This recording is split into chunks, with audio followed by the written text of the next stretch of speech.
Bienvenue sur TV5 Monde et TV5 Québec Canada. Ravi de vous accueillir ici depuis les studios de Radio-Canada à Québec à l'occasion des rencontres entre les premiers ministres français et les premiers ministres québécois. Eh bien, on parle avec Antoine Robitaille, qui est l'un des éditorialistes vedettes de la presse ici, notamment du journal Le Devoir. Et voici dans sa dernière édition, Antoine Robitaille. Évidemment, la relation entre la France et le Québec, c'est très important, une relation de cousinage. On est toujours cousins entre Québécois et Français, et pour toujours? Je sais pas, il fut une époque où il y avait plusieurs étudiants, par exemple québécois, qui allaient faire leur cours universitaire en France. Là, on a appris récemment que le rapport avait été inversé parce qu'il y avait presque pas d'étudiants français qui venaient au Québec. Là, c'est inversé. Donc, on peut dire que sur ce plan-là, il y a eu des changements. Peut-être que les Québécois regardent davantage vers l'Amérique qu'à une certaine époque. Ah oui, carrément. Oui, je dirais avis, ça. Oui, oui. Oui, et qu'est-ce qui explique ce regard vers l'Amérique?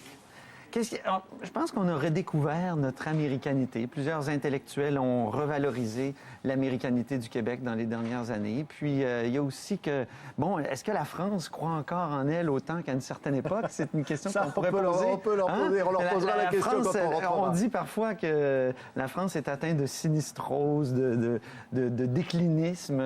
Alors, peut-être que même la France a du mal à vendre la France au Québec. Oui. Alors, quand on voit ces images, c'était à Paris, la rencontre entre Pauline Marois et Jean-Marc Ayrault, donc les deux premiers ministres français et québécoises, en l'occurrence, il y a une amitié très forte. Il y a eu un changement politique. C'est la gauche souverainiste qui a gagné donc, au Québec, et puis les socialistes en France. Ça veut dire que la France et le Québec, c'est le meilleur des mondes. Sur le plan étatique et gouvernemental, c'est sûr que la relation a changé considérablement, parce qu'elle avait déjà changé. Je dirais, c'était davantage révolutionnaire, même sous Jean Charest et Sarkozy, parce que M. Charest et Sarkozy s'entendaient très bien, et M. Sarkozy avait changé la politique française à l'égard du Québec. On sait que pendant longtemps, depuis Alain Perfit, la formule consacrée, c'était la non-ingérence et non-indifférence. Oui. M. Sarkozy avait rompu avec ça. C'est-à-dire que François Hollande est revenu à cette formule traditionnelle. Alors, revenons un instant, Antoine Robitaille, sur Sarkozy et Charest, donc les premiers ministres, les présidents et premiers ministres libéraux, on peut dire précédemment. Il y avait effectivement un changement. La France lorgnait beaucoup plus vers le Canada d'abord.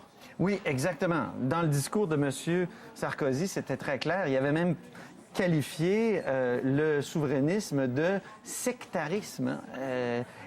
Donc, il n'y avait plus d'équivalence entre les deux options québécoises, le oui et le non. Lui avait une préférence, un préjugé favorable, pour employer l'expression, à l'égard du Canada. Oui. On comprend, ses influences, c'était M. Desmarais, Paul Desmarais, grand magnat de la presse au Québec et au Canada. Oui, mais quand on va revoir ces images de Sarkozy et Charest, c'est un passé révolu, c'est une autre époque ou ça reste, ça? Il y a des choses qui restent parce que lorsque c'était l'axe Sarkozy-Charest, on a mis en place certains grands projets. Je pense au projet de faire un libre-échange entre le Canada et l'Europe. M. Charest avait promu ce projet-là, M. Sarkozy de son côté en Europe, et il y a effectivement eu des négociations. Ça devrait déboucher très bientôt.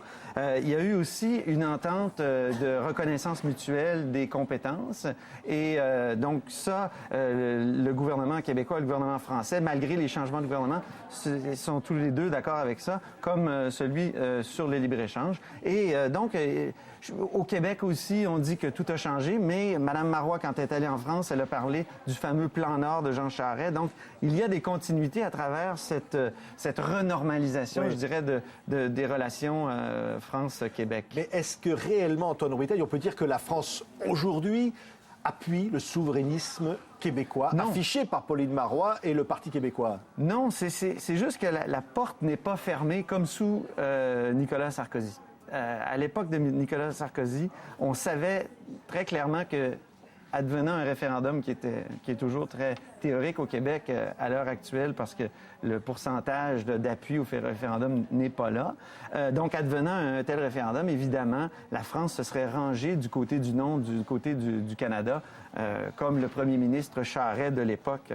Là, évidemment, les souverainistes ont été élus, mais c'est un gouvernement minoritaire qui, d'ailleurs, a un destin assez apparenté au nouveau gouvernement français. C'est-à-dire dans la difficulté vis-à-vis de l'opinion publique oui, et la crise économique. C'est ça. Les attentes étaient très hautes. Ce sont des partis qui ont été très longtemps dans l'opposition, donc il y avait toutes sortes de solutions miracles aux problèmes du pays. Donc, sur ces deux plans-là, là, vraiment, les deux gouvernements ont un destin apparenté. Ça veut dire que la question de la souveraineté passe au second plan quand on est en crise économique comme aujourd'hui? On a l'impression, mais c'est aussi le statut du gouvernement marois qui est beaucoup plus précaire que le statut du gouvernement français, du gouvernement Ayrault, dans la mesure où il est minoritaire. On est en régime britannique, donc il peut se faire renverser en chambre à tout moment. Donc, il va y avoir un nouveau chef au Parti libéral en fin de semaine parce qu'il y a le conclave à Rome, mais il y a un conclave à Verdun aussi. Oui, c'est ça. Et on va choisir un nouveau chef au Parti libéral du Québec et ce sera peut-être un chef très populaire qui pourrait complètement transformer la dynamique politique québécoise. Donc, à partir de dimanche, ça veut dire, Antoine Robitaille, que la relation entre la France et le Québec est dans une continuité importante, relation privilégiée, je dirais, relation affectueuse, une relation d'amour, mais particulière. Mais le cousinage, oui, c'est une relation particulière depuis le Vive le Québec libre du général de Gaulle. Ça n'a jamais cessé d'être une relation très particulière. Et même, je dirais, on parle souvent de la révolution tranquille au Québec au début des années 60.